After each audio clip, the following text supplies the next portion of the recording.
To share your file, click on File, and it's going to take you to Downloads. Make sure that the Downloads is highlighted, and you'll see your map, your outline maps PDF. If you tap on the right-hand side of the trackpad with 2 fingers, you'll get this menu. Unfortunately, here you won't see the option to share. So click on Recent, click on your map. Again, right-hand side of the trackpad, tap it with 2 fingers, and then you have the option to share with others. So that's the one you're going to select.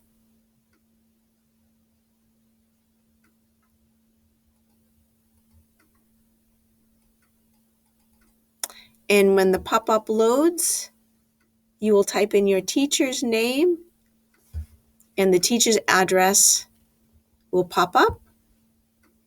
And then you can select the email address for the teacher and then share.